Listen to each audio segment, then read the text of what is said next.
परम गुरु।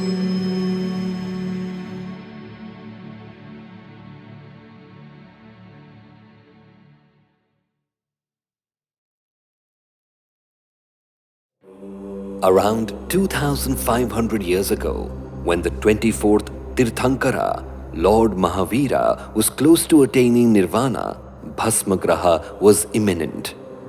Shakrendra therefore requested Lord Mahavira to extend his life by just 48 minutes, thereby alleviating the misery of those born in Pancham Kal. Lord Mahavira replied, "This is not something I can change or even command to change. It is unheard of in the past and inconceivable in the future." Thus, Kalyug, also known in Jainism as Hunda Avsarpini Kal, commenced, where largely darkness prevails over true spirituality. Even during these troubled times, for the benefit of many,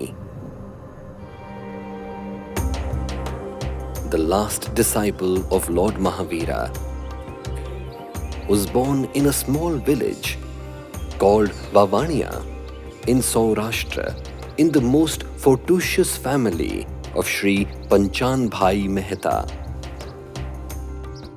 Shri Panchanbhai was a Vaishnav, but his son, Shri Ravjibhai, was married to a Jain, Srimati Devma. Shri Ravjibhai served many saints with devotion, generously donated food and clothes to the poor. Devma took good care of her parents-in-law. An old businessman used to visit Ravjibhai. Once when he fell ill, Devma nursed him back to health. She would even cook shira for him. Thanking Devma profusely, he said, "You have taken very good care of me.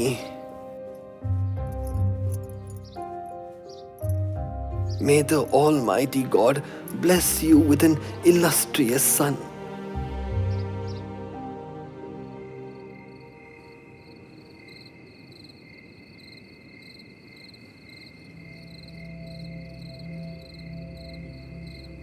The blessings turned true, and on the auspicious full moon night of Kartik Poonam, Sunday 9th November 1867, the great spiritual saint, an ascetic from birth, Shrimad Rajchandra was born to Devma.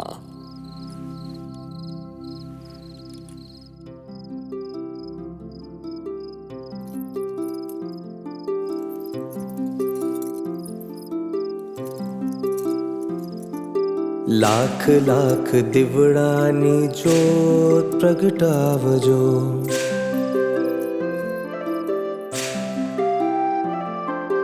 Lakh lakh ज्योति थी आरती उतारजो।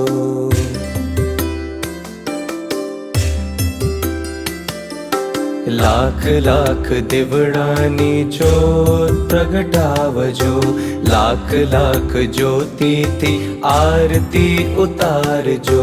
कोटि कोटि करजो प्रणाम, कोटि कोटि करजो प्रणाम, कोटि कोटि करजो प्रणाम, कोटि कोटि करजो प्रणाम।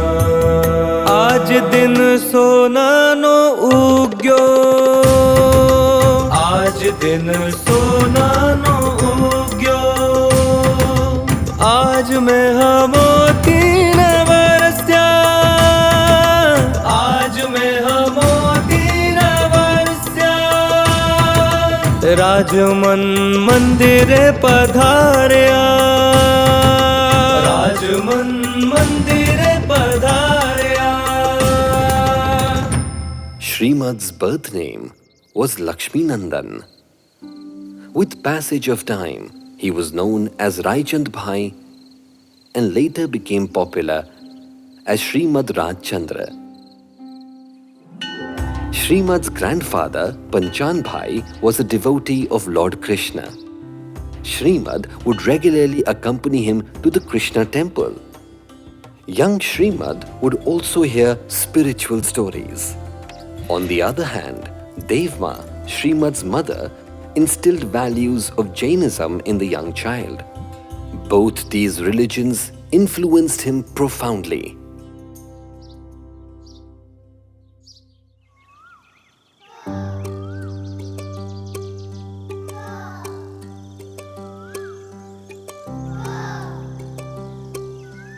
When Shrimad was 7, he was admitted to school. What could a worldly teacher possibly teach someone who was wise beyond his years? As the teacher started teaching numbers and alphabets, Shrimad already knew them when asked to read a few chapters from the book. He did it so fluently and even recited the chapters after putting the book away. All this on his first day at school. His teacher was amazed by Shrimad's intellect.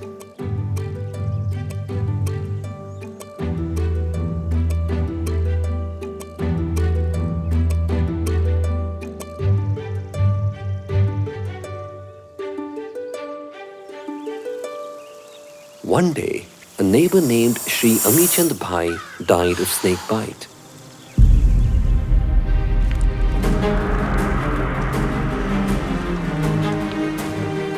On hearing about his demise, young Shrimad asked his grandfather the meaning of death.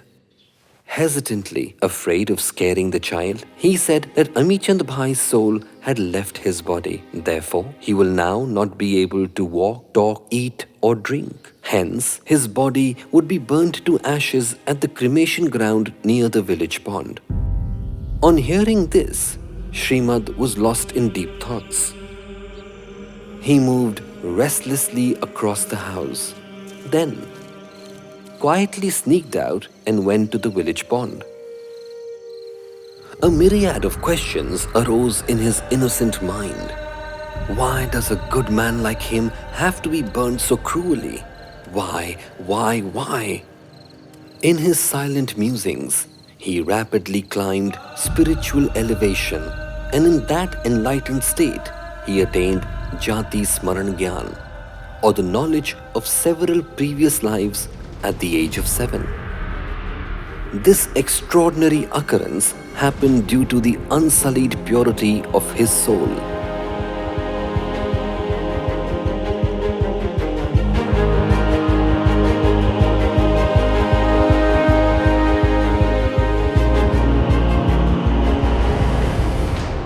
This mystical experience made him increasingly quiet, and his sense of detachment grew multifold. At the age of 8, he started writing poems. In fact, 5,000 stanzas in the first year itself.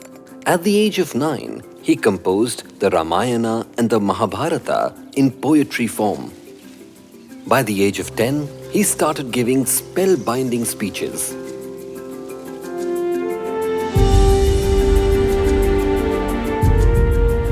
He had such beautiful handwriting that he would often be invited by the King of Kutch to write confidential documents. By 11, he had started contributing articles to leading publications like Vigyan Vilas, Buddhi Prakash and Bodh Prakash, and even won several awards. At 11, he left his studies. At 12, he composed a meaningful poem comprising of over 300 stanzas on clock in just one day. In his poems, he referred to himself as Rajchandra. Therefore, he became popular as Shrimad Rajchandra.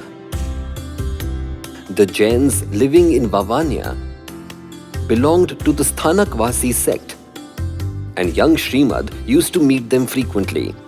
Through them, he got an opportunity to read the Pratikraman Sutra and other scriptures. These very flawlessly recommended love and peace with everyone.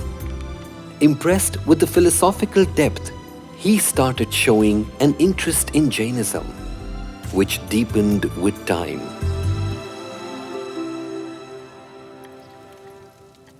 Shrimad's mother, Devma, recalls an incident when she asked him to help her in the kitchen.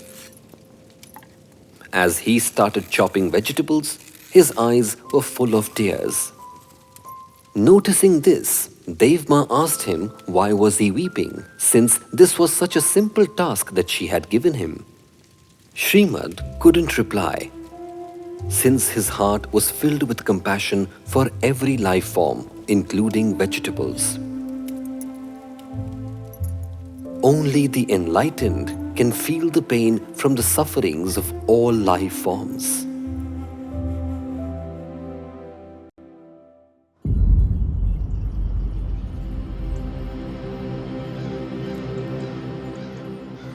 Once, Shrimad visited his maternal uncles in Rajkot. He travelled with Honourable Judge Shri Ravjibhai. While conversing, Shri Ravjibhai was impressed with his sharp intellect and requested Shrimad to stay with him at Rajkot. But Shrimad respectfully denied and said he would prefer to stay with his maternal uncles. When his uncles inquired about whom he travelled with, he replied, "With Ravjibhai." Later, during lunchtime, he overheard his uncles plotting to kill Ravjibhai. With alertness beyond his years, he went to Ravjibhai's house and asked him, "Do you know my maternal uncles?" Ravjibhai confirmed to him that his uncles had a dispute with him with regards to some state matter. To that, Shrimad urged him to stay alert and confided in him about the likely attempt to kill him. Ravjibhai asked him how he knew about this. Shrimad said that he overheard his uncles while having lunch. He decided to take it upon himself to forewarn him. Ravjibhai was amazed at the presence of mind of the young boy. He considered himself fortunate to have made Shrimad's acquaintance. Ravjibhai states that during one of Shrimad's visits, he had to urgently prepare copies of an official report and other notes. He had 10 assistants to help him, and if only one assistant was given that task, it would take him at least 10 days. So, he planned to distribute the work amongst all his assistants. At that time, Shrimad asked him if copies of these documents were to be made. Ravjibhai confirmed, to which Shrimad offered to help him with the same. Being a little skeptical of the boy's capabilities, Ravjibhai told him he will not be able to, but Shrimad confidently said that it will be done. After thinking briefly, Ravjibhai entrusted half of the work to him and the other half among his 10 assistants. In merely 2 hours, Shrimad completed his share of work. Ravjibhai compared his work with the originals and found that his work was not only flawless, but he had gone to the extent of even correcting the mistakes in the originals, retaining his neat and beautiful handwriting. Comparatively, Ravjibhai's 10 assistants took 5 hours to complete their share of work. It was full of mistakes, as well as they kept asking queries at regular intervals. What 10 assistants took 5 hours to complete, Shrimad completed it single-handedly in just 2 hours, and that too flawlessly with neat handwriting. This incident reinforced Dharshibhai's opinion about Shrimad's exceptional and superlative intelligence.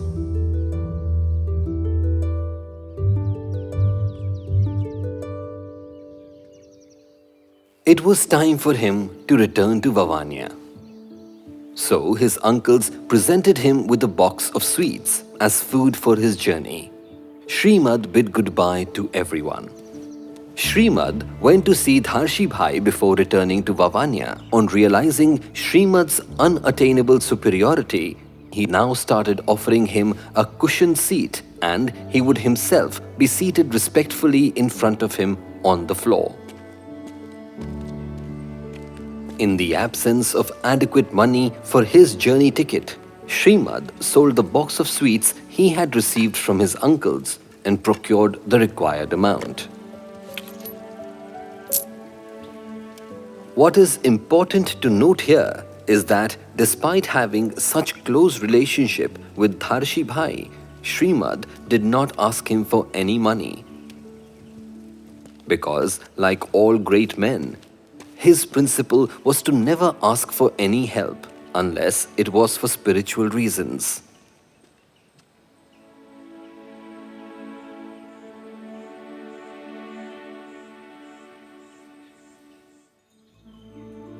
After finishing school, Shrimad helped out at his father's grocery shop.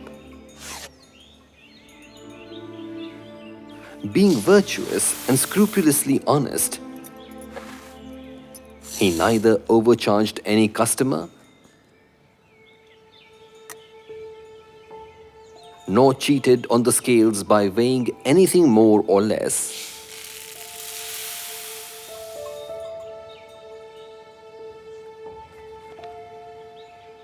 During his free time, Shrimad read books and composed poems on the stories from the Ramayana and the Mahabharata. Ever since his childhood, several learned people would visit him to seek clarifications concerning their doubts and discuss spiritual matters. Shrimad would clarify all their queries with such awe that they would bow down to him in respect. Once, Shrimad visited Judge Shri Dharshibhai at Morbi. Since the judge was considered very learned, a monk who came for alms told the judge that he could not understand the complexities of classification of the sacred Gange Angar and requested clarifications of the same. Shrimad overheard this conversation. Dharshibhai had to leave for some work. Meanwhile, Shrimad took the opportunity to prepare a simplified version of the said classifications and left the note in a small book.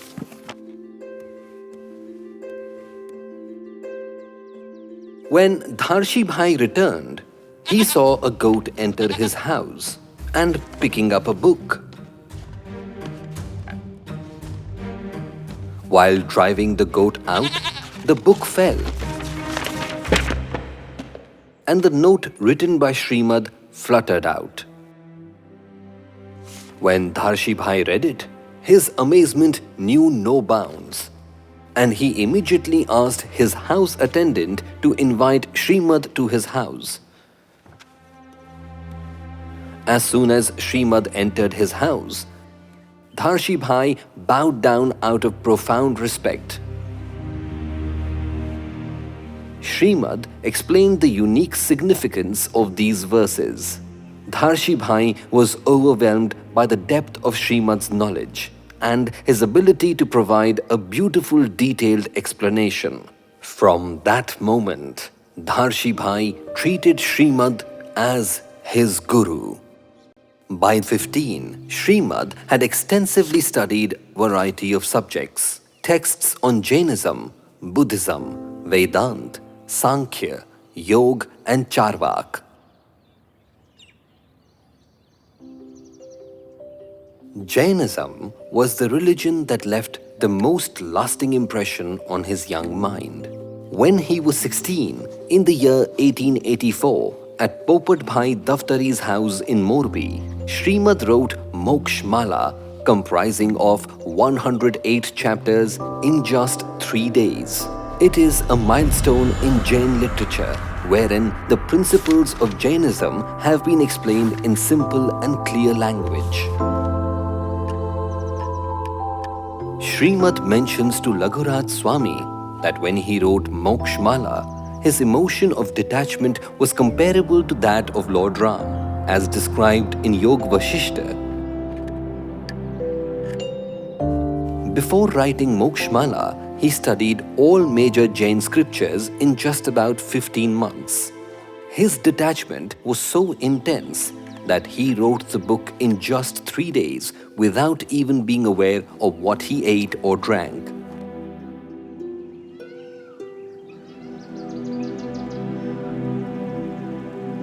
Once in Vavania, 3 Sadhvijis requested Popat Bhai Manji for a meeting with Shrimad to understand Suyagdang Sutra.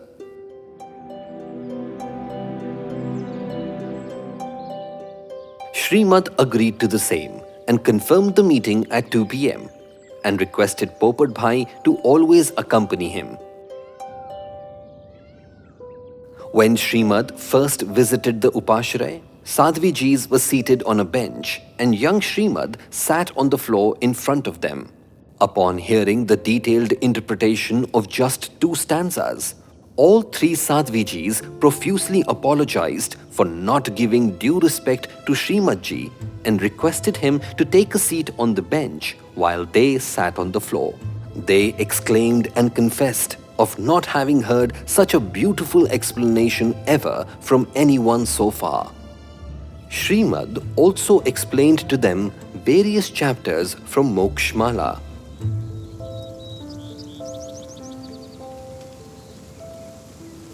When Shrimad was 16, he performed his first avdhan in Morbi of attending to 8 activities simultaneously without any mistakes.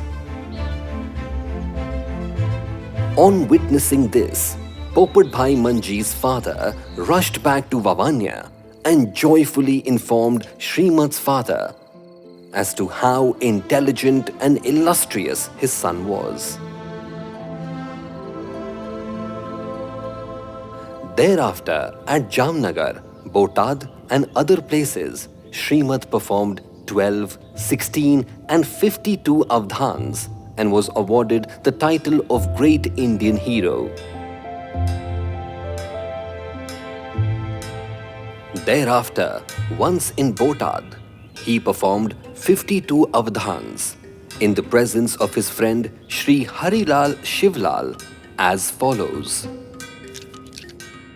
playing chopart with 3 people, playing cards with 3 people, playing chess with 1 person, counting the strokes of a ringing bell, mentally adding, subtracting, multiplying and dividing problems, looking at the turning of rosary beads and counting the same, solving 8 new puzzles, teaching a student, composing ornamental phrases, composing 16 poems on different subjects that were presented, arranging 400 words in order from Greek, English, Sanskrit, Arabic, Latin, Urdu, Gujarati, Marathi, Bengali, Maru, Jadeji and other 16 different languages that were presented randomly.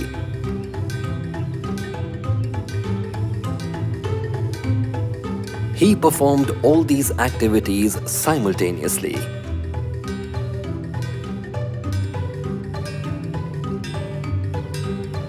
Two examples from Sanskrit and Gujarati language are shown here. Shrimad rearranged these alphabets into a sentence or a poem. Shrimad similarly unscrambled the characters in other 14 languages. These 52 activities were undertaken simultaneously. The method employed was to attend to some part of the first activity and then the second, then the third, fourth and so forth till the last one, and then again going back to the first, second and so on till all the tasks were completed. All this was done while sitting on a high seat by mental concentration alone, without noting anything down or asking about any activity again. He completed all 52 activities.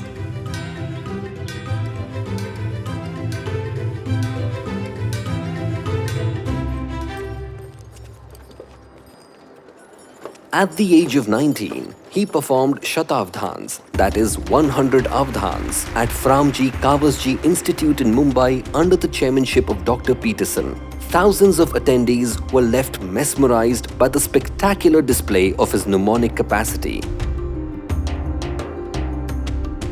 As a matter of fact, Sir Charles suggested that he visit Europe to display his capabilities. Shrimad felt that commercializing this extraordinary talent was demeaning and not worth considering. This event was widely covered by leading newspapers like Mumbai Samachar, Jam-e-Jamshed, Indian Spectator, Times of India, etc. His popularity soared and was now known as the Shatavadhani scholar. He had exhibited his stupendous powers at various places in Mumbai and was awarded a gold medal as well as the title of Sakshat Saraswati.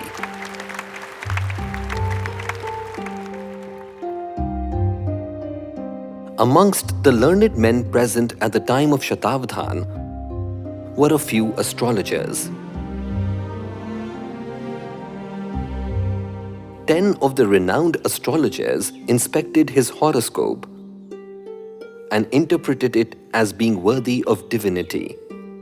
Shrimad confided into his brother-in-law, Shri Chatrabhuj Bechar, that he was filled with intense detachment and feelings of renunciation.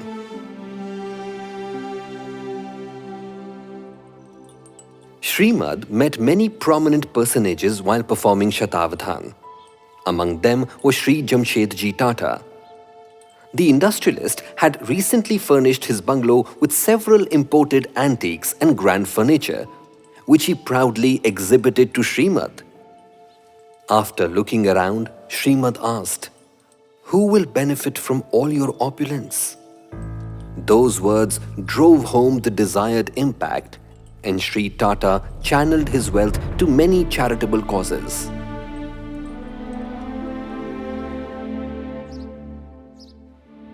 After about a year, when he was 20, he considered performing avdhans as an obstruction in his spiritual pursuit and gave it up. Shrimad had gained mastery over astrology within a very short time.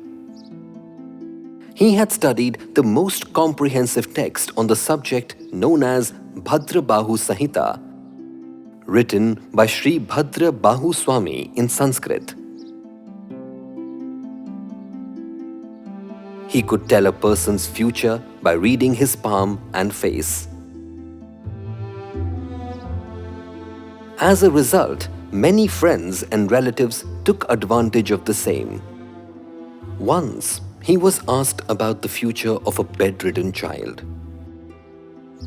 He foresaw clearly that the child was not going to survive.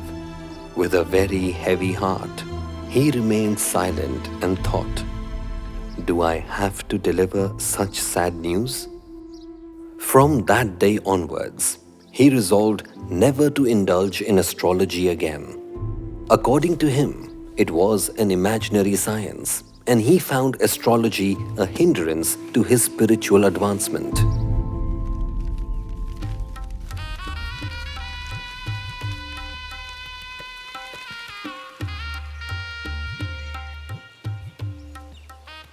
In 1887, at the age of 20, he married Jabakbai in Morbi, who was the daughter of Shri Popatbhai Mehta, the elder brother of Shri Reva Shankar Bhai Jagjeevan Das.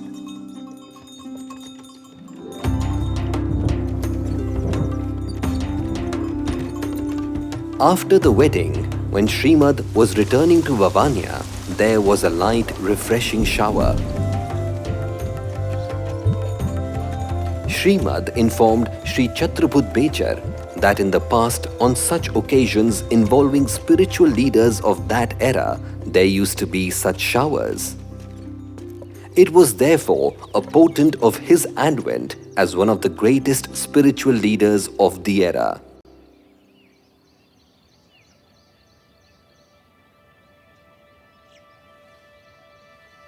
Shri Revashankarabhai Jagjeevan Das got quite close to Shrimad after he became his uncle-in-law.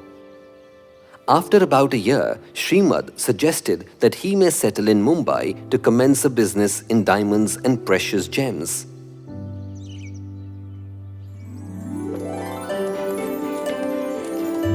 Accordingly, Shri Revashankarabhai gave up his legal practice and went to Mumbai in 1889.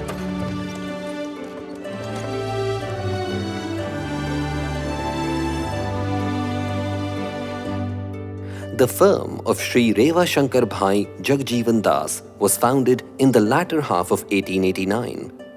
Shri Maniklal Zaveri was the guiding force, and he remained in partnership with Shrimad till the end. Within a couple of years, the business expanded to include trade with major international firms in the UAE, Rangoon and others. In 1892, Shri Nagin Das Kapoor Chand of Surat and Shri Chota Lal Lallu Bhai of Ahmedabad and others joined the firm. Shrimad played a pivotal role in the business.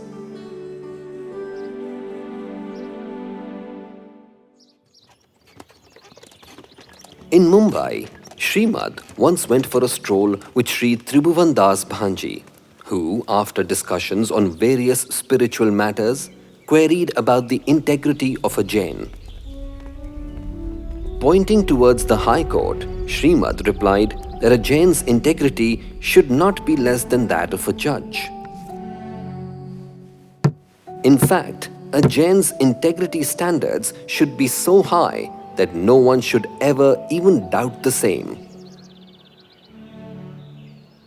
Not only that, even if someone doubts his integrity, no one would even believe that statement. A Jain should have the highest standards of integrity. Shrimad displayed exceptionally high standards of integrity and compassion even in business.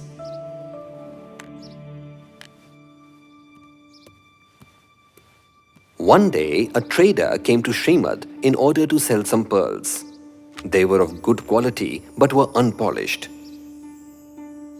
Shrimad informed him that the pearls would fetch a better market price if they were polished and an even better deal if they were sent to Rangoon.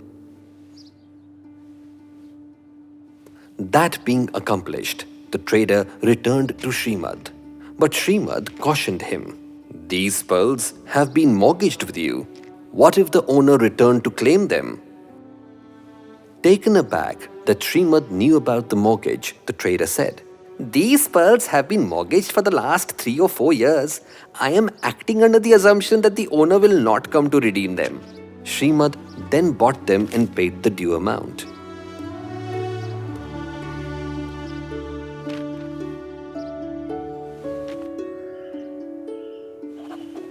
That evening, his office manager Vanmali said, "Please give me those pearls so I can send them to Rangoon along with the other goods." Shrimad shook his head slowly and said, "Not today." The trader came back the next day, wringing his hands. "The owner has returned and wants his pearls back. What should I do now? For pity's sake, I implore you to return the pearls." Shrimad said, "I had warned you about the situation just yesterday. You have already sold them to us, and we stand to make a tidy profit thereby. However, you are welcome to take them back, as I do not want to take advantage of anybody in a vulnerable position. Thus, he forfeited a sizable profit from that transaction out of sheer compassion. An Arab merchant, desirous of impressing his elder brother by conducting business in a very flamboyant manner, came to Shrimad in Mumbai and offered to sell him some pearls. Shrimad bought them from him at a reasonable rate.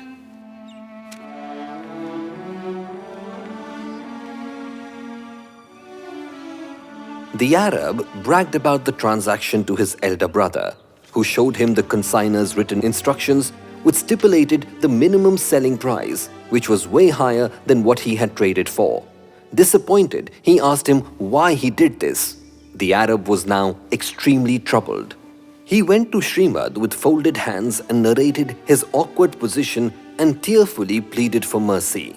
Shrimad very graciously returned the pearls and took back the amount he had paid.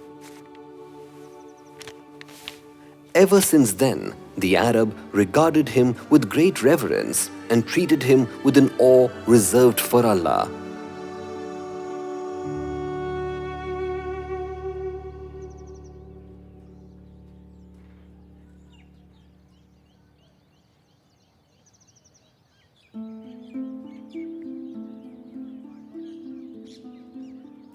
Once, Shrimad struck a deal with a diamond merchant, whereby the merchant was committed to sell precious diamonds at a price agreed by both parties at a date in the near future.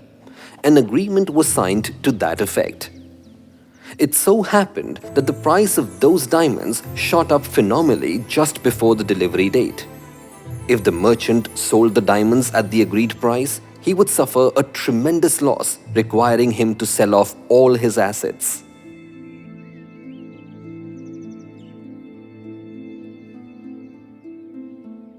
When Shrimad came to know of the volatile situation, he went to the merchant's office. The merchant was understandably very nervous on seeing Shrimad. But being a man of character, he bravely said, "Rajchandra, please rest assured that I will settle the bargain. Even at the market rate, I will fulfill all my obligations and as a result face all consequences. But I will not let it affect you." Shrimad replied compassionately, "How can it not affect me? I am equally worried as you are. But anyhow, it is this piece of paper that is causing worries to both of us. Why don't we just destroy this so that both of us are relieved?" Saying so, Shrimad tore up the agreement. Shrimad said, "Brother, just to honor this agreement, you would have had to suffer a loss of about 60 to 70,000 rupees. That's a lot of money and would completely ruin you. Raichand can drink milk, but not someone's lifeblood." The diamond merchant heaved a big sigh of relief and gratefully regarded Shrimad as his guardian angel.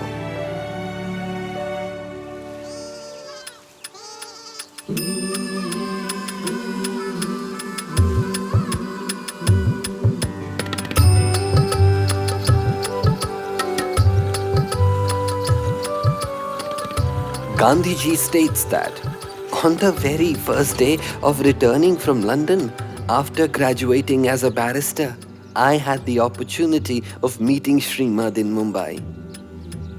I wanted to test Shrimad as I had heard great stories about his intellect. Upon someone's suggestion, I read out to him some 200 words in different languages from a piece of paper in which I had written them down, as I would not be able to remember them. After listening, Shrimad repeated all those words in the exact same order. I was nonplussed by this fantastic feat of memory, and my admiration for Shrimad knew no bounds.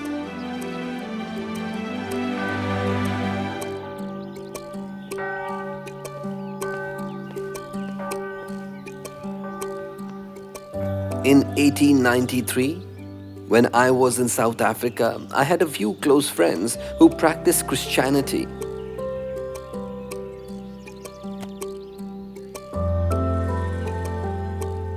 I read all the books on Christianity and Islam that I could lay my hands on.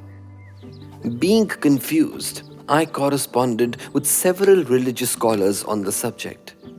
Foremost among them was Shrimad Rajchandra.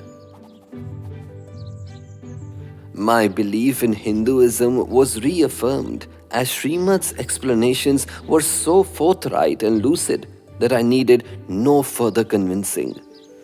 My respect for him grew many folds. I imbibed the virtues of compassion, forgiveness, and most importantly, ahimsa or non-violence from poet Shrimad Rajchandra. To forgive your own killer. I learned this very important life lesson from Shrimad.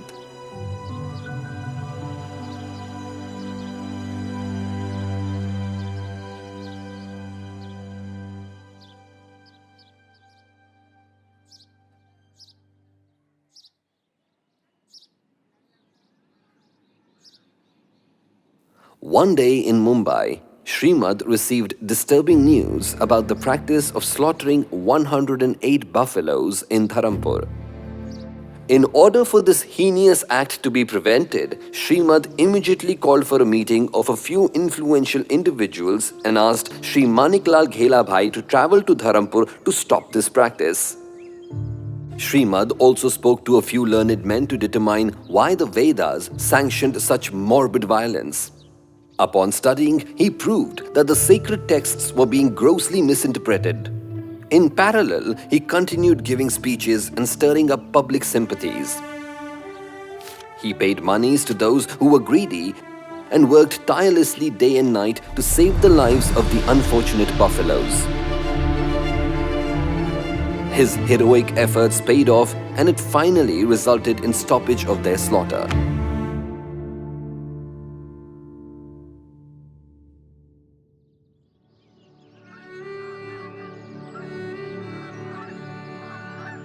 Once, Shrimad took his brother-in-law, Tokarshi and son Chhaganlal to the mountains of Idar.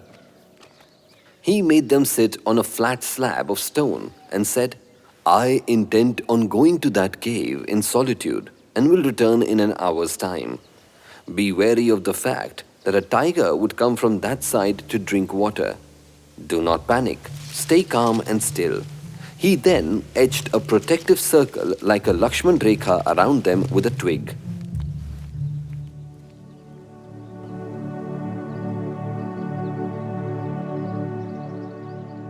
After some time, a tiger did appear.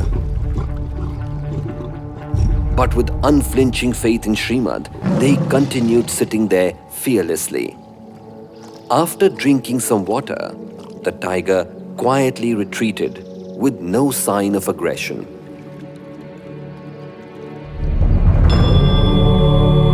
Sahajatma Swarup Param Guru.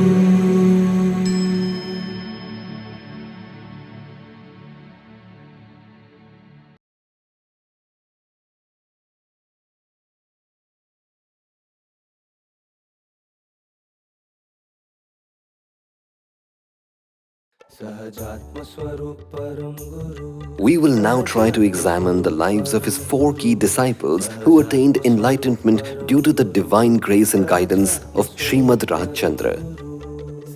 They were Shri Juthabhai, Shri Ambalal Bhai, Shri Sobhag Bhai, and Shri Laghuraj Swami.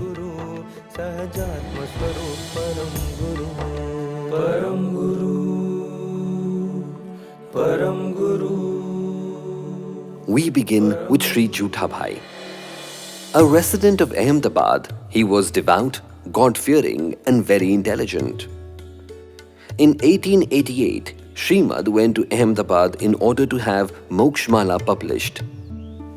In that connection, he met Shri Jaisingh Bhai and his younger brother Shri Juthabhai. Shrimad would easily read their minds, and that stunned all those who met him. Everybody acknowledged his keen intellect and spiritual bent of mind.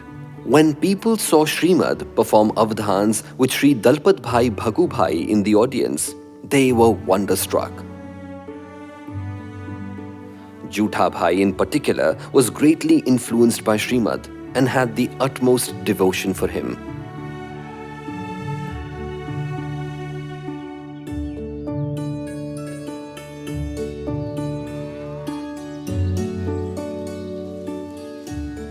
Since Jai Singh Bhai was compelled to travel a lot for his work, he entrusted his younger brother, Jutha Bhai, to look after Shrimad while he was away. Due to right virtues and increased interactions with Shrimad, Jutha Bhai's awe and respect for Shrimad increased many folds.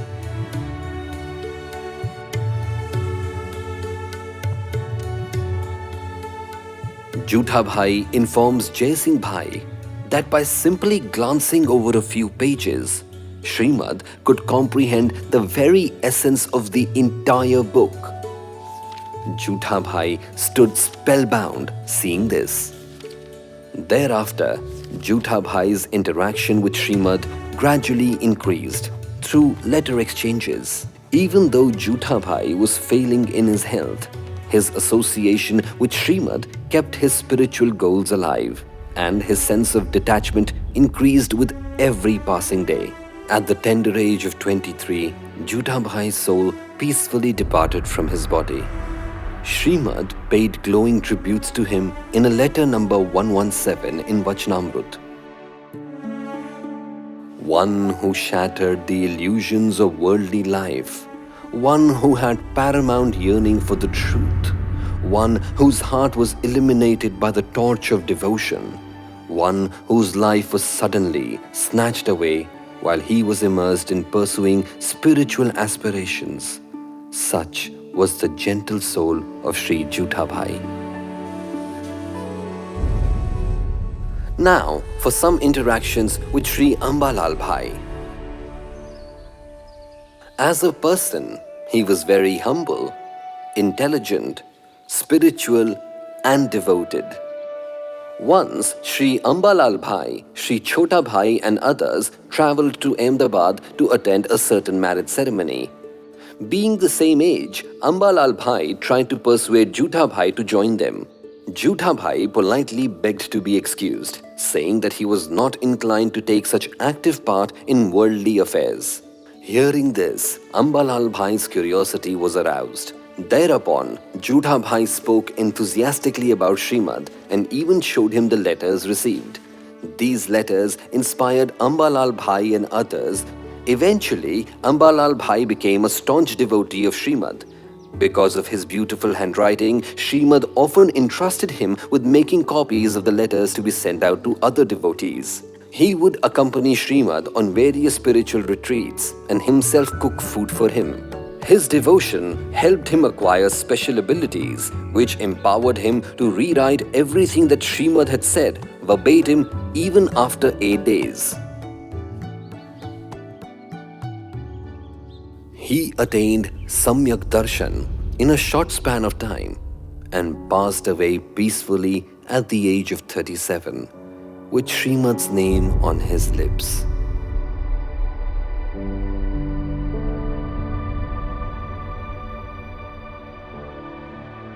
Now for the interactions with Shri Sobhag Bhai.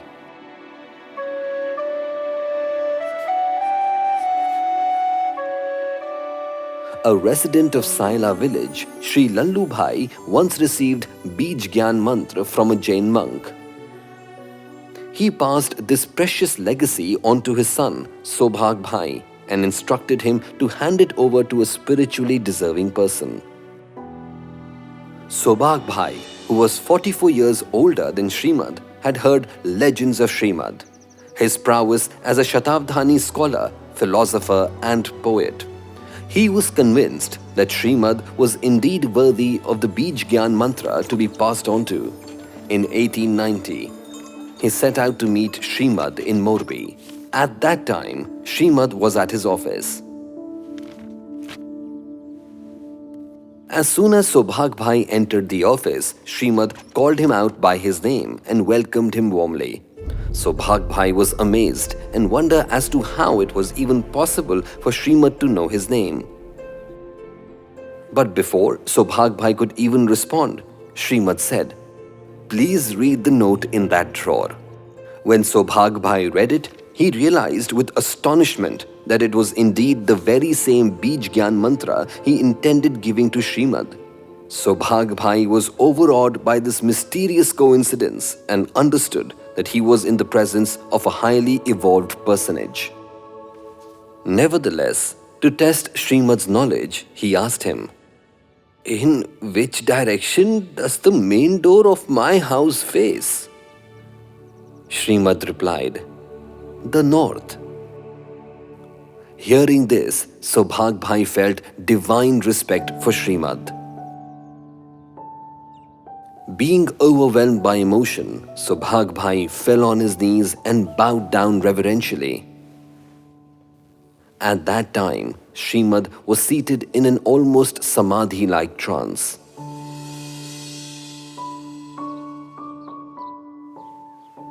In his last days, Saubhag was running high temperature.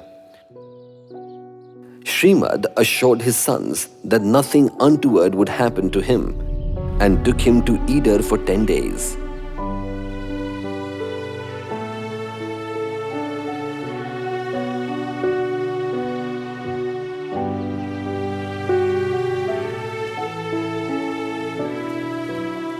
There at Eider, Shrimad imparted the rare and sacred knowledge of the soul and inspired Saubhag to strive hard for attaining the ultimate goal.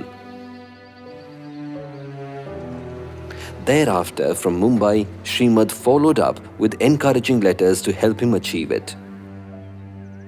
Saubhag attained Samadhi death and passed away at the age of 74.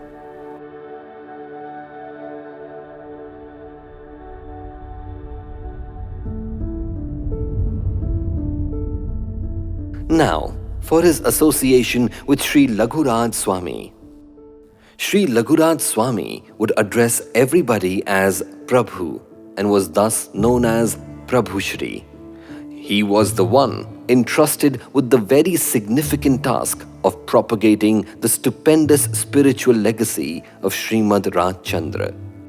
When he was 30 years old, he renounced the world and became a Jain monk.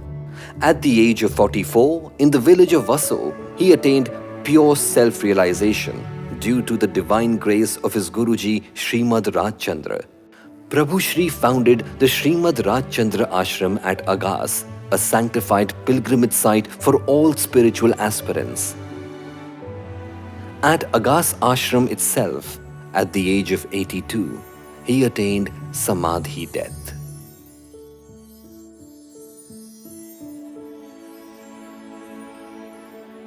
Once in Khambat, on the ground floor level of a monastery, Sri Laghuraj Swami and Sri Damodar Bhai were reading the Bhagavati Sutra.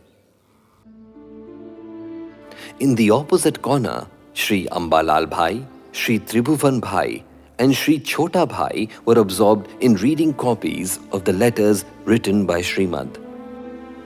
Sri Laghuraj Swami gently admonished them to either attend the spiritual discourses on the floor above or sit next to him.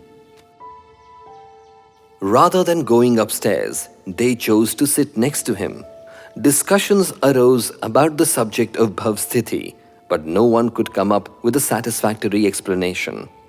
At that moment, Ambalal Bhai declared that there was indeed one person, Shrimad Rajchandra, who could easily put all doubts to rest and was extremely learned. He further elaborated that Shrimad was scheduled to visit him in Khambat in the near future. Laghuraj Swami was elated and enthusiastically requested Ambalal Bhai to set up a meeting with him. Then Ambalal Bhai handed over all the letters from Shrimad to Laghuraj Swami. When he read them, he was amazed at the depth and clarity of the contents and realized that Shrimad could indeed clarify all doubts regarding the scriptures in a lucid manner.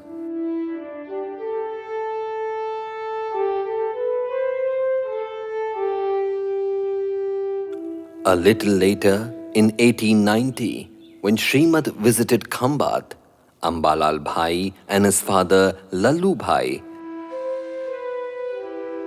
accompanied Shrimad to the monastery where Laghuraj Swami was residing. Although Shrimad had given up the practice of Avadhans, he did perform 8 Avadhans on the insistence of Acharya Shri Harakchand ji. All those present were duly and highly impressed by his extensive knowledge and powers. Shri Laghuraj Swami sought permission from his guru, Acharya Shri Harakchand ji, to have a private meeting with Shrimad on the floor above. On being granted the same, he went upstairs with Shrimad. He felt a great surge of emotions flowing and threw himself at Shrimad's feet, acknowledging him without any hesitation as his revered guru.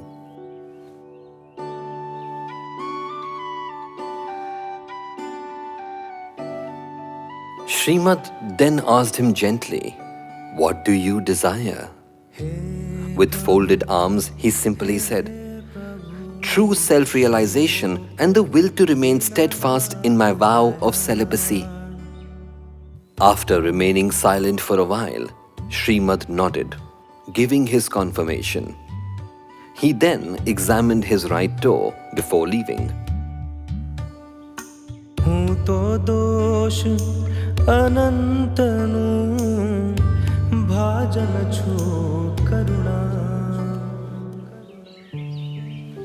On the way back, Shrimad told Ambalal Bhai, "Laghuraj Swami has tremendous spiritual potential. He has the sadhanas of many lifetimes."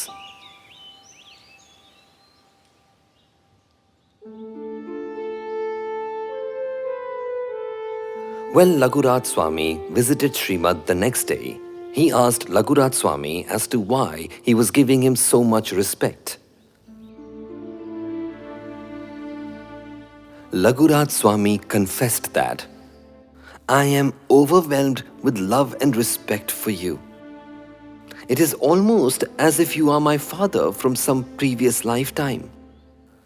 The moment I see you, all my worries and fear with respect to spiritual pursuits simply vanish." Shrimad asked him, "How did you recognize who I am?" "I heard about you from Ambalal Bhai. I have been in a spiritual quandary since time immemorial, desperately seeking answers to my inner queries. I humbly seek refuge at your lotus feet." Laghuraj Swami stayed in Mumbai during the monsoons in order to stay closer to Shrimad. Whenever Laghuraj Swami visited Shrimad, he would accompany him to the adjoining room and explain various stanzas from Samadhi Shatak and other similar scriptures. Shrimad gave him the book to read. As Laghuraj Swami was leaving the room, Shrimad called him back.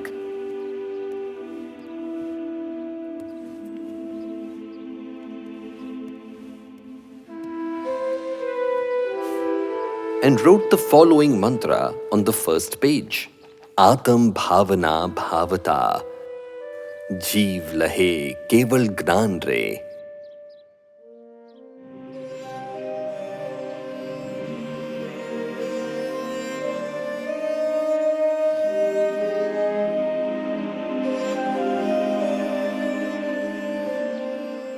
In 1894, Laghuraj Swami suffered from a protracted illness with high temperature for around 10 to 12 months. He was afraid that his very life was in peril. With utmost urgency, he wrote to Shrimad, "My Lord, I am extremely unwell and I suspect that my life is going to end. If I should die without attaining Samkit, this precious human lifetime will be wasted.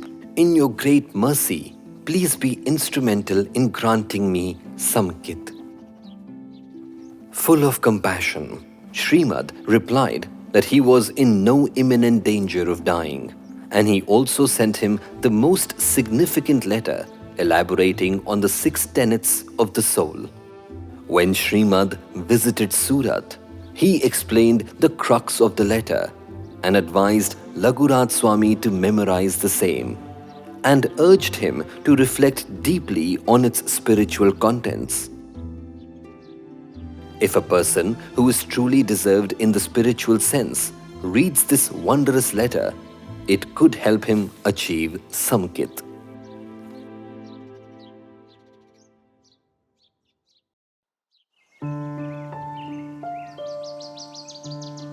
In 1896, near Khambat, in a village called Ralaj, Shrimad used to meditate in solitude. A few sadhaks were fortunate to receive his sermons. When Laghuraj Swami heard about it, he walked all the way from Khambat but stayed on the outskirts of Ralaj. He then requested someone to call Ambalal Bhai and in turn seek permission from Shrimad for a meeting. Since Jain monks are not permitted by tradition to travel from one place to another during monsoons, he was denied permission. Shrimad further added that if Laghuraj Swami desires to meet him badly, he would personally travel to Khambat to meet Laghuraj Swami, but he should avoid crossing over to Ralaj. On hearing this, Laghuraj Swami was heartbroken, but he resolved not to go against Shrimad's wishes and returned dejectedly. This fire of separation kept him awake all night in a profusion of tears.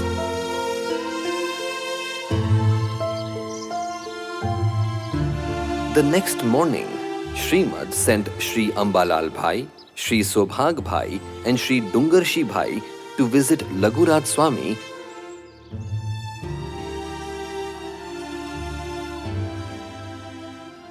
to inform him that he would indeed be in Khambat shortly and that there is a message for him to be conveyed in private.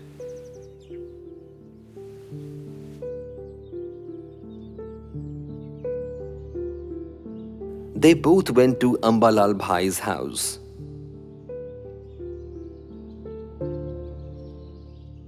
There, he conveyed the priceless and sacred mantra, Sahajatma Swarup Param Guru.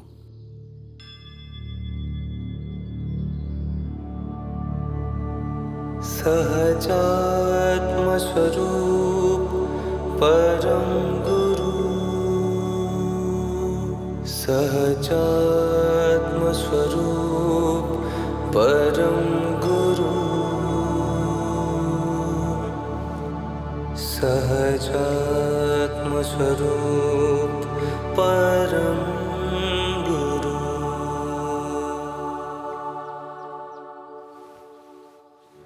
And enjoined him to turn the rosary beads 5 times a day with this mantra.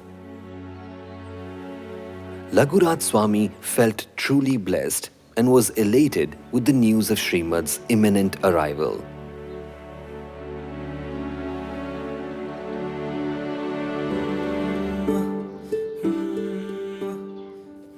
In 1896, Shrimad stayed at Sri Chotalal Manikchand's house in Khambat for 18 days.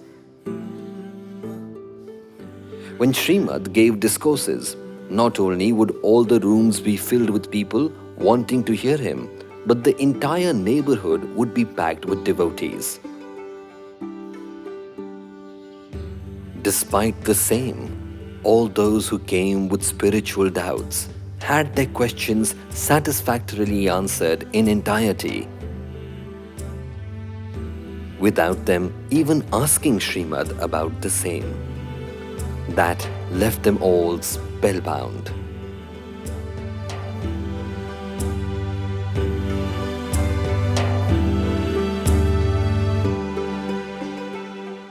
In 1896, at Khambat, Sobhag Bhai once entreated Shrimad to simplify the letter of the 6 tenets as he found it difficult to memorize. He urged if it could be made in a poetry form, which would make it considerably easier for him to memorize.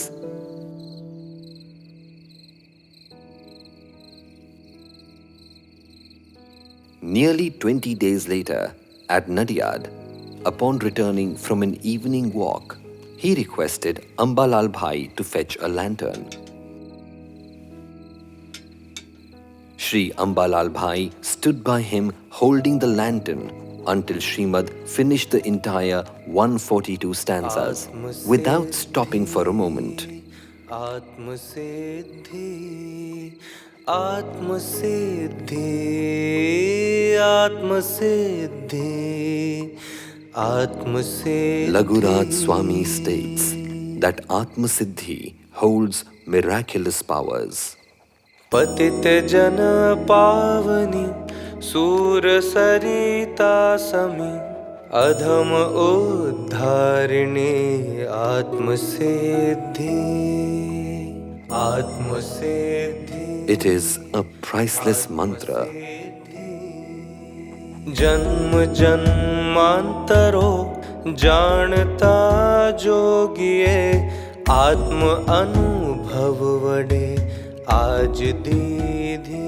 Even if one doesn't understand its meaning, reciting it daily could pave the road to liberation.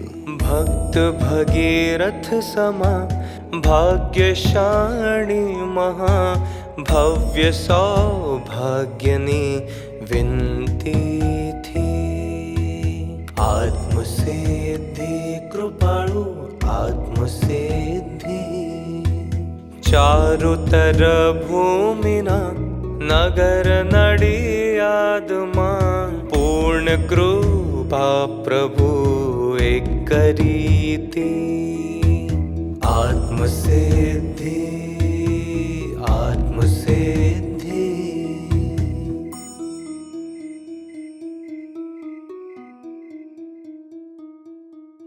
Shri Shankar Bhai Aju Bhai tells us that once in Kavitha village, a few school children came to meet Shrimad.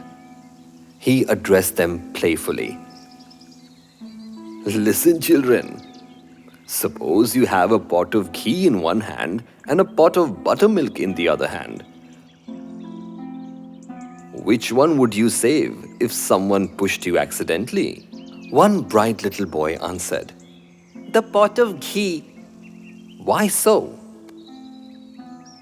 Because it is easier to get a refill for buttermilk than the ghee. Then Shrimad explained the metaphor.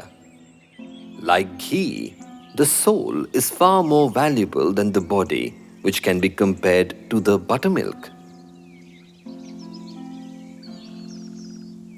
Shrimad then asked the children if they had seen a goat. Yes, at Rabari's house. Okay. Have you seen a bull? Yes, it is like a buffalo. Shrimad then explained, a goat would go to a pond and drink water quietly, but a bull would return without drinking water. Kids asked, why so?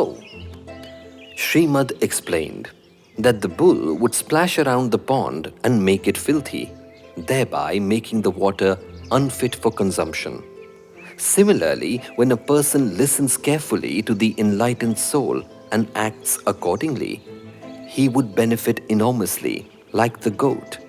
But the person who, despite having the privilege of meeting the enlightened soul, does not listen to his teachings is like the bull, who acts to his own detriment and hinders others as well.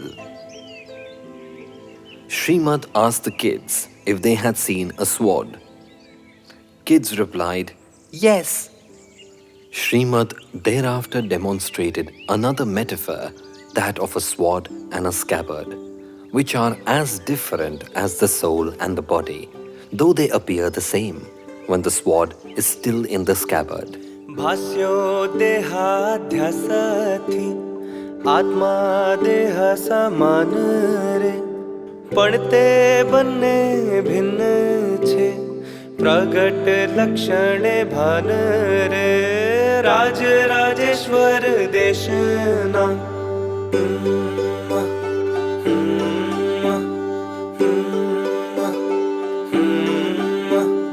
भास्यो देहाध्यासती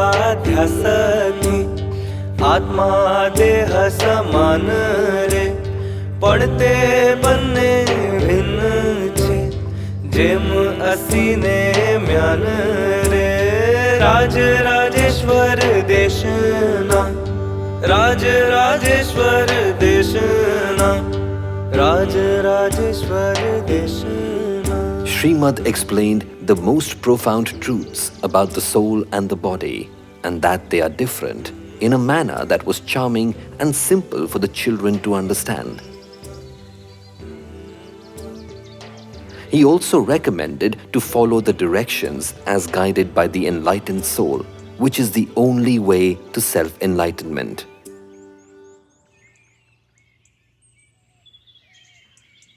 Once, Shrimad was giving a discourse to Shri Ravjibhai at Shri Javairbhai's house. Ravjibhai said, I definitely wish to devote a lot of time in undertaking bhakti, but since I have hunger pangs that demand food, it does not seem possible. Shrimad replied, what if I take responsibility of your stomach? He then exhorted Javairbhai, give him food that is cooked at your house, along with a pot of water. He will sit on the mezzanine floor of the temple and do his bhakti. But there is just one condition. He would neither get distracted if there is a procession passing by, nor even look outside the window if women are singing songs. If anyone comes and sits next to him for bhakti, by all means let him do so. But there should be strictly no discussion on any worldly matter. Ravjibhai said that these conditions were difficult for him to follow, to which Shrimad observed astutely. When the desire to do bhakti does not really exist, then any lame excuse is presented, like the hunger pangs. Nobody up to now has perished pursuing spiritual advancement. These arguments are a mere illusion. Shri Hiralal Narottam Das narrates an interesting experience at Vadhavan camp in Gujarat. Shrimad was raising funds from various donors for Shri Param Shrut Prabhavak Mandal. Inspired by the motive, Shri Hiralal firmed up his mind to donate all his savings of about rupees 25 to 30 if only Shrimad asked him to contribute.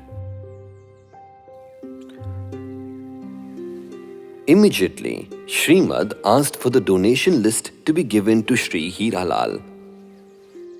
Glancing upon the list, Hiralal's face turned pale, reading large amounts mentioned therein. With encouragement, Shrimad said, "You have 51 rupees in your piggy bank. There is nothing to feel down. You are giving away your entire savings, while others are only giving a small portion of theirs. Therefore, relatively, your contribution is more than that of the others."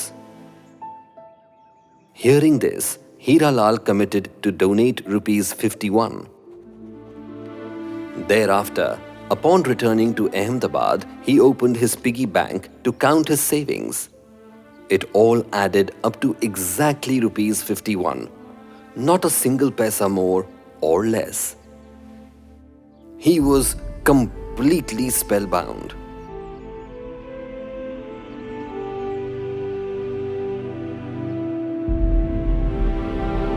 In 1899, Shrimad met King of Eder a couple of times. King of Eder asked Shrimad about the truth behind the popular saying, "Kings go through a lot of suffering in the next life in hell."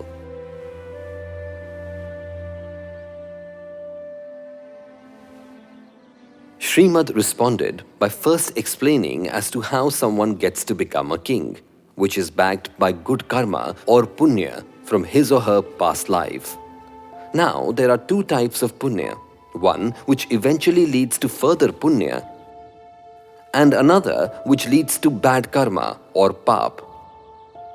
When someone becomes a king based on this second type of punya, they typically misuse their wealth on various vices, impose onerous taxes, are cruel to his subjects, and villainous in their deeds. Such kings go through a lot of suffering in their next life.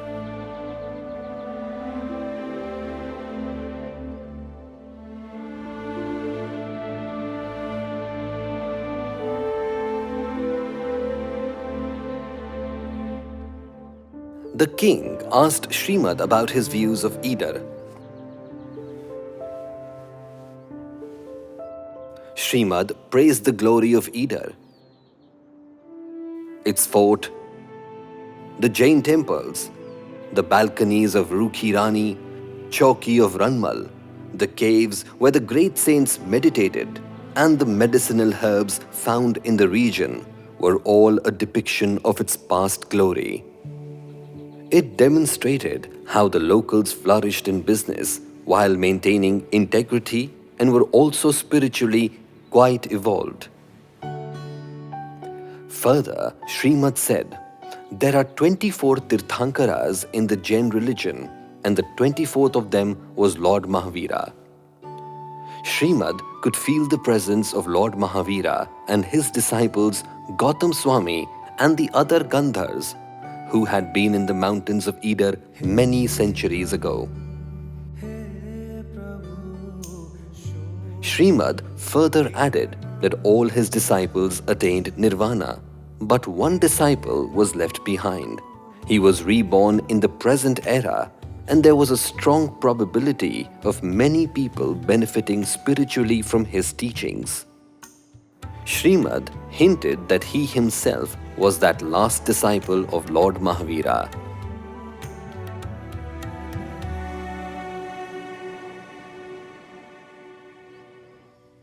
Once in 1897, when Shrimad was in Nadiyad, he received disturbing news of his mother's illness. He rushed hastily back to Vavania.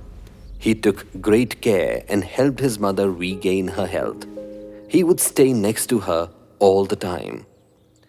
He would even hold her hand to assist her in walking. One day, sitting next to his mother, he composed the peerless spiritual poem, Apurva Avsar. Apurva Avsar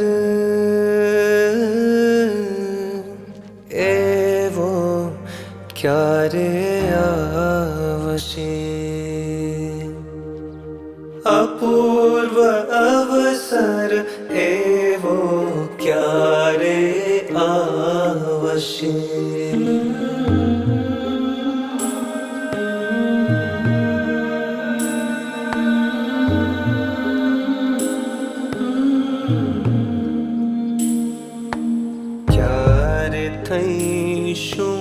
बायांतर निर्ग्रंथ जो सर्व संबंधनु बंधन तीक्षण छेदिने विचर शुकव महत पुरुष ने पंथ जो अपूर्व अवसर एवो क्यारे आवशे अपूर्व अवसर एवो क्यारे आवशे.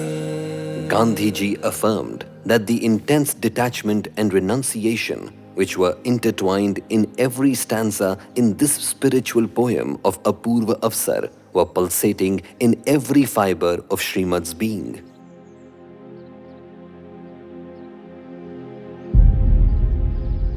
Whenever Shrimad found some leisure time from business, he would frequently visit places like Kavitha, Eider, Khambat, Vadva, Ralaj, Uttar Sanda, Vaso and others to spend time in solitude and strive hard towards attaining self-realization.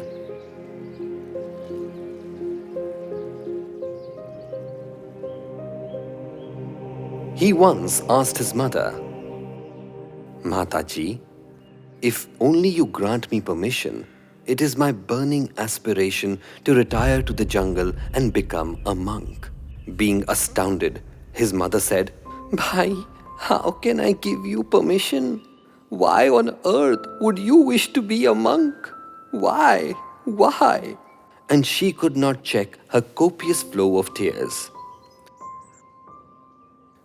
Trying to convince his mother, Shrimad said that as a monk, he will visit her someday. Thereafter, Shrimad gave an example of a particular king. But his mother couldn't control her tears. Her tears touched Shrimad, and he promised her, I will comply with your wishes and will not broach this topic hereafter. I cannot bear to see you unhappy.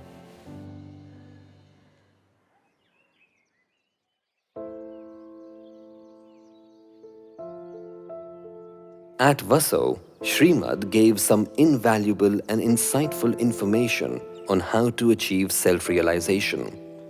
He told Muni Shri Laghuraj Swami, if any devotee should seek spiritual guidance, enjoin them to adhere to the following rules. First, to eliminate all 7 vices. These 7 vices are gambling, non-vegetarian food, alcohol, robbery, prostitution, hunting, and extramarital affairs. Second, to refrain from eating green vegetables.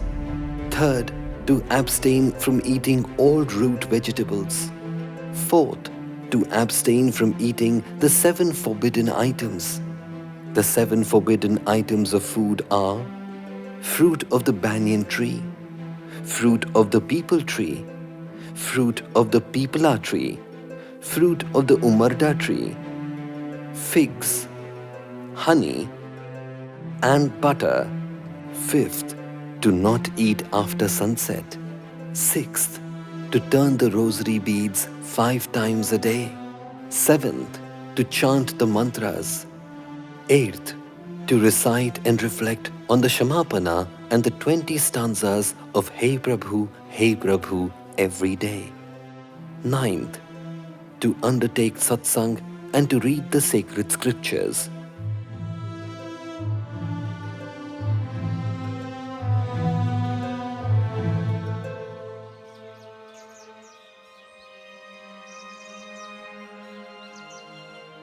In 1898, Shrimad was at Uttarsanda leading the life of an ascetic.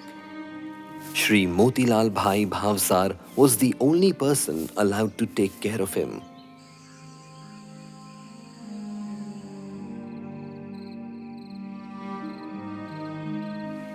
Night time, Motilal set the bed on the hammock, but Shrimad asked him to take it away.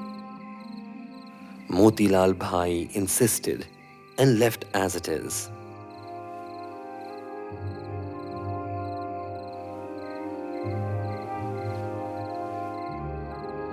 Later, on checking, Motilal Bhai found the bed lying on the floor. Mosquitoes were biting, but he found Shrimad unmoved and reciting hymns.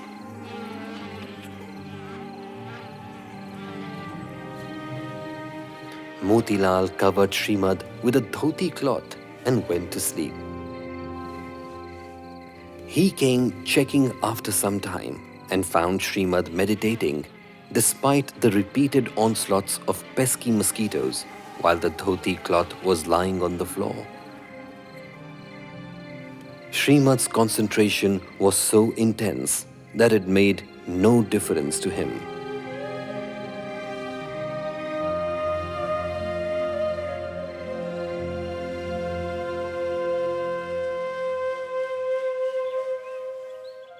Once in Ahmedabad, Shrimad told Muni Devkaranji and other monks, "In front of everyone, I have renounced my wealth and have pledged for celibacy.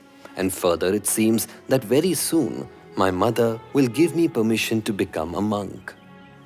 A point to be noted here is that Shrimad observed his vow so minutely that he did not even keep enough change in his pocket for a railway ticket.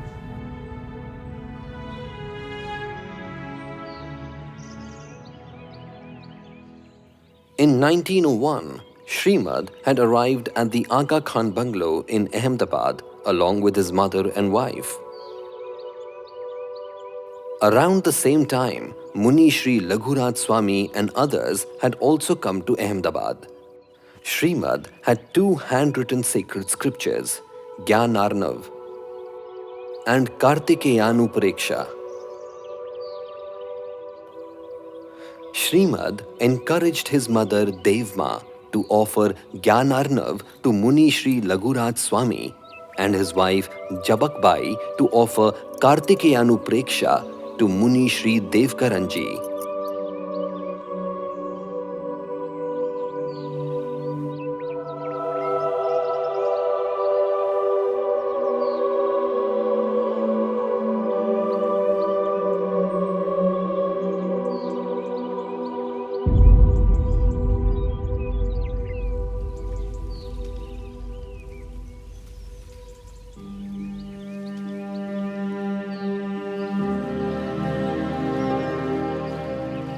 At Vadvan camp, Shrimad hinted to Shri Chhaganbhai Nanjibhai and his brother Mansuklal about his impending demise.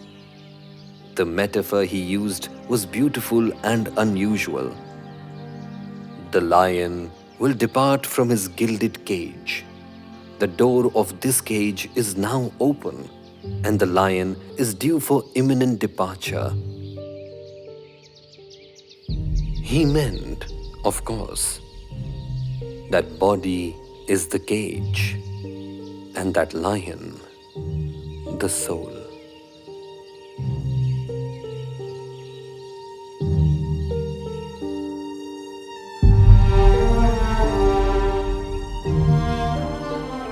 The day before his demise, his brother Mansukh Bhai, Reva Shankar Bhai and Narbheram Bhai had come to visit him. Shrimad said, "Rest assured, this soul is eternal and will surely attain the loftiest spiritual goal. Please try and stay calm. The priceless flow of knowledge which emanated from this body will soon be stemmed, and there is very little time left. Be vigilant and strive harder in your spiritual pursuits."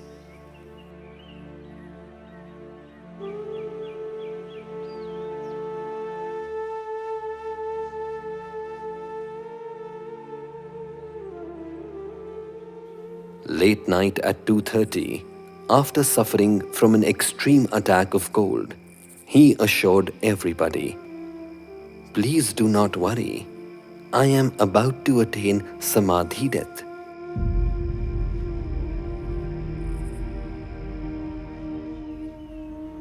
At 7:30 in the morning, he requested to be transferred onto a couch. Mansukh Bhai did so in a manner convenient for him to lie comfortably. At 8:45 a.m., he said, "Mansukh, do not grieve. Take care of mother. I am about to go into Mahasamadhi." During his Mahasamadhi, which lasted 5 hours, there was a divine luster and radiance on his face. He laid on the couch in the same standing posture as the one he was photographed at Vadvan. There was no sign of urine or stools, nor any perspiration, watering of eyes and mouth. From around 7:45 to 2 in the afternoon, there was no movement.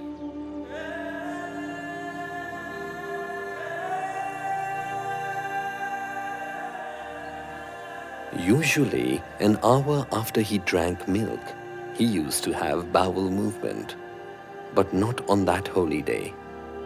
Just like a machine, everything switched off.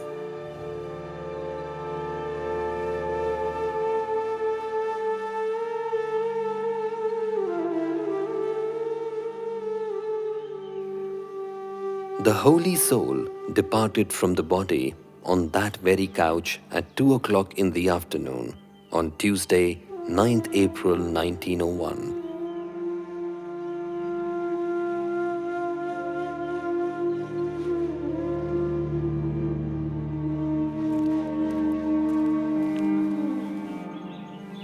On the other side, when Prabhu Shri heard the news of Shrimad's passing away, he was shocked and heartbroken. He immediately returned to the jungle in solitude without even breaking his fast.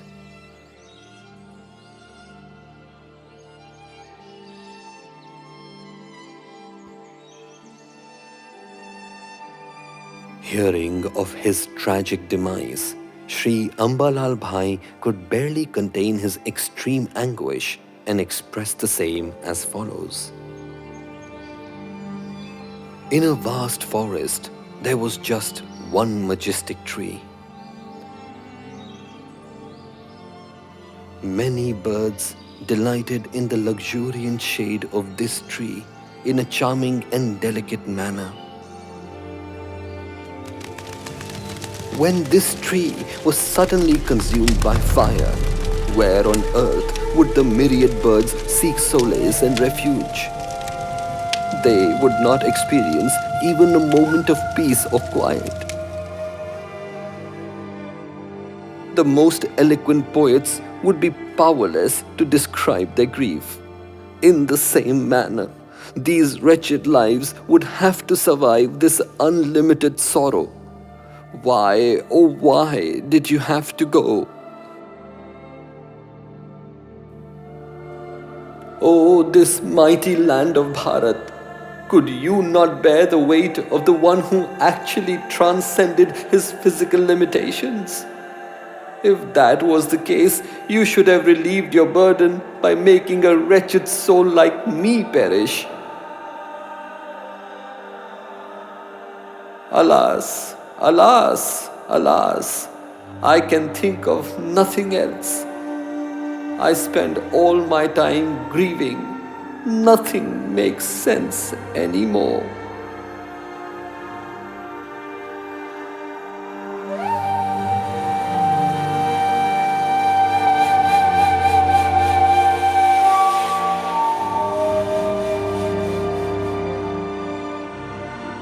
Whom can we now turn to for spiritual succor? Only his Vitrag Mudra and his sacred Vachanamrut remains, from which we should all draw divine inspiration.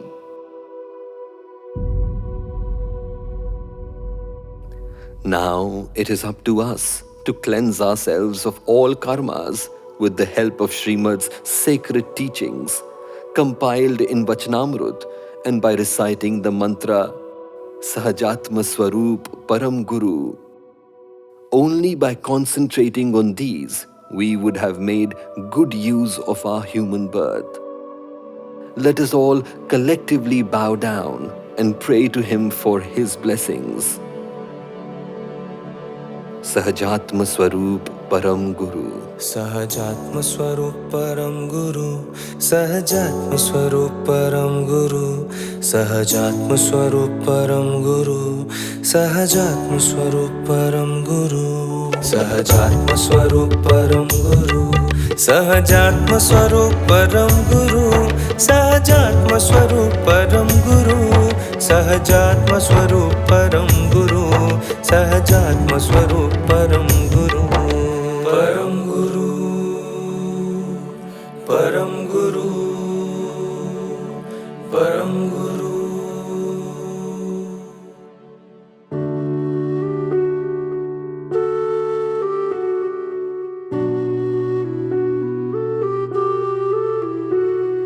Hey Prabhu, show कहूँ दीनानाथ दयाल।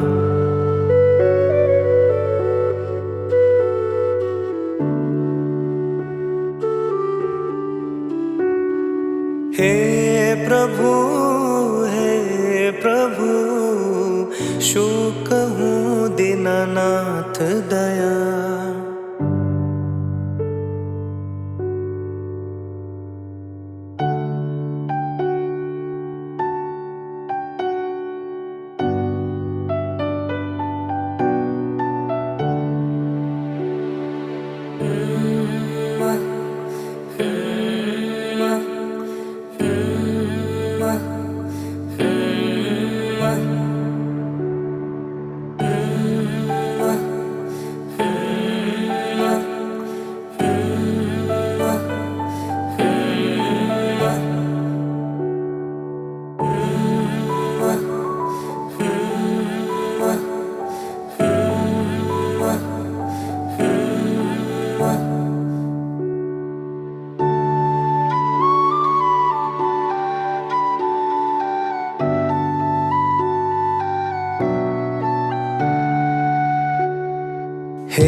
हे प्रभु शू कहूँ दीनानाथ दयाळु। हे प्रभु शू कहूँ दीनानाथ दयाळु। हूँ तो दोष अनंतनु भाजन छो करुणा। हे प्रभु शू कहूँ दीनानाथ दया।